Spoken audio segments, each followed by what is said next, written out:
Disclaimer disclaimer disclaimer ये video का motive किसी की भावनाओं को आहत करना नहीं है, बल्कि सभी को फैक्ट्स के साथ जानकारी देना है। हमारा संविधान मुझे इस बात की स्वतंत्रता देता है। इस चैनल का मोटिव किसी की रिलीजियस सेंटीमेंट्स को हर्ट करना नहीं है, बल्कि सभी को जानकारी देना है।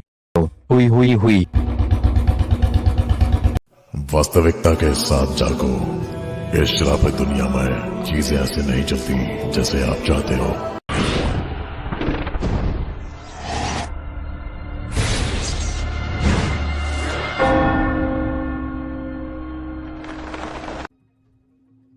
Before I quickly debunk some of the most commonly used theistic arguments, I think it would be prudent to first explain the fundamental flaw these arguments are burdened with when it comes to Christian apologetics. These arguments, if true, would only get you to the position of deism or agnostic theism. Hell, they may even get you to pantheism. But they do not actually prove that Yahweh is real. They only get us to a generic creator God or prime mover. You still have to somehow link that discovery to the existence of the Christian God. For all we know, if these arguments truly are valid, it may just be another God entirely. Hence, I think we can reasonably ignore these claims when it comes to Christianity, because they don't actually move the needle at all. That said, I would be remiss if I didn't highlight how none of these claims are falsifiable as well. These hypotheses cannot be tested and as such cannot be verified. Be that as it may, let's start off with the weakest argument, being that of Pascal's wager. Of all the arguments I'll be covering, this one doesn't actually aim to prove anything. It merely asks us to make a choice between two options. Pascal posits that if we don't believe in Yahweh, we risk eternal damnation. If we believe in our wrong, we suffer no loss. Hence, Pascal wagers that betting on Christianity is just a safe bet. Yet this argument has a fatal flaw. That flaw being that it is based on a demonstrable false dichotomy. In all reality, the choice isn't between belief in Christ or non-belief. It's between non-belief and belief in hundreds upon hundreds of other deities. There's actually a ton of choices, and whether you bet on Christ or non-belief, you're still risking your soul, technically speaking, if such a thing even exists. The next weakest argument posits that Christianity must be true because it has managed to spread like wildfire throughout the course of human history. But if this is evidence of the validity of Christianity, then it would also stand to say that this is evidence of the validity of Islam, Hinduism, and Buddhism. Furthermore, this claim ignores how Christianity was forced down the thrones of many cultures. It's sort of easy to become the majority when you wipe out all the opposition in your way. Oh, and who can forget the ever popular God of the gaps argument? This argument posits that whenever science cannot provide an answer, God is then the appropriate choice, until it isn't. You see, this argument has consistently been refuted throughout the history of mankind's scientific endeavors. We don't know what causes eclipses, so God did it. Oh, wait, you figured that out? Cool. Why do planets move the way they do? Yeah, God did it. Wait, you figured out gravity? Huh, well, what causes black holes? Oh, you solved that too? Okay, well, what about the origin of reality? Yeah, that's right, checkmate atheist. You see, this is an embarrassingly dim-witted line of reasoning. Neil deGrasse Tyson actually said it best when he said, "This, over time, has been described by philosophers as the God of the gaps." If that's where you're going to put your God in this world, then God is an ever-receding pocket of scientific ignorance.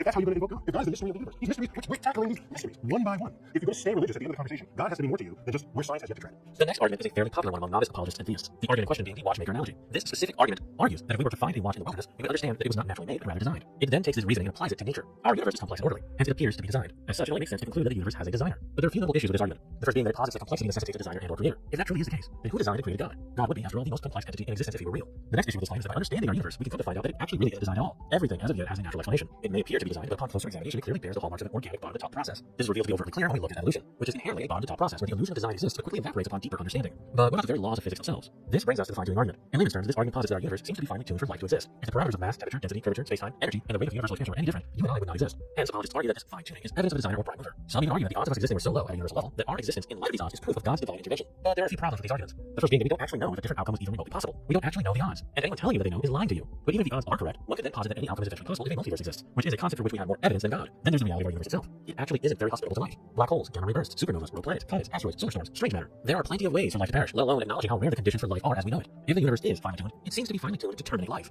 A universe finely tuned for life would look vastly different than the one we currently inhabit. In fact, it would be a universe teeming with intelligent life. A universe where every star system would have multiple life-bearing planets. All of that being said, the claim which asserts that Yahweh created our expansive material universe so as to produce beings like ourselves seems to be a claim which has been added ad hoc to our scientific understanding of the universe. It truly is a long-winded process of getting from point A to point B. Surely omnipotent creator deity could just create us directly instead of relying on long drawn-out natural processes. Then there is the Kalam cosmological argument, which argues that everything which exists begins to exist. The universe began to exist, hence the universe has a cause. Well, for starters, we don't actually know for certain that everything which exists has a beginning. The Big Bang, for example, is merely the beginning of everything we know. It is not claimed to be the beginning of everything, and it just may not be the beginning of everything. Furthermore, to posit such a claim requires one to make a simple fallacy, that being the fallacy of composition. Just because everything in our universe seems to require a beginning or a cause does not mean that the universe itself had a cause. A good example of this would be a wall made of red Lego bricks. If the wall is made of red Lego bricks, it is certain to be a red wall. But just because the Lego bricks are small does not mean the wall itself will be small. Just because the universe as we know it seems to require a cause or does not then mean that what caused the universe itself requires a cause. Then there's the issue of God. What created God? Apologists argue that God is exempt from this precisely because God is infinite. God has no beginning and as such requires no cause. But there's absolutely no way to prove that, just as it may very well be possible that our reality is infinite in itself. Whether it be through a multiverse or an infinite regress of creation and destruction, the same reasoning applied to an infinite God can be applied to the universe itself. The only difference being that we have evidence of the universe's existence and none of God's existence. Further complicating matters for theists is the fact that the laws of physics, as we understand them today, already permit for a universe to be created from nothing without an external cause. The laws of physics just work without the need of a deity.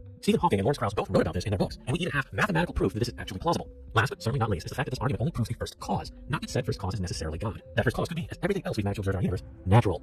For the sake of time, I will be ending our refutation of theistic arguments here, but I will point you to other concept creators who have spent tremendous time on these arguments. Creators who go far deeper than the bare bones explanations I just offered you. They'll cover the arguments I described, while also covering arguments like the ontological argument, the argument for reason, the teleological arguments, and much more. So when you have the time, please check out the cosmic skeptic Alex O'Connor. Look up the man behind rationality rules, Stephen Woodford, and others like Matt Devante and Aaron Ra. Also, don't forget to check out the works and debates of the great four horsemen of atheism: Sam Harris, Richard Dawkins, Christopher Hitchens, and Daniel Dennett. I'd also like to recommend Sean Carroll's lecture on white dots, not a hypothesis. After plenty of research and exposure to some of the greatest thinkers alive, you'll come to see why most PhDs in philosophy are not theists and why virtually no credible scientists are creationists.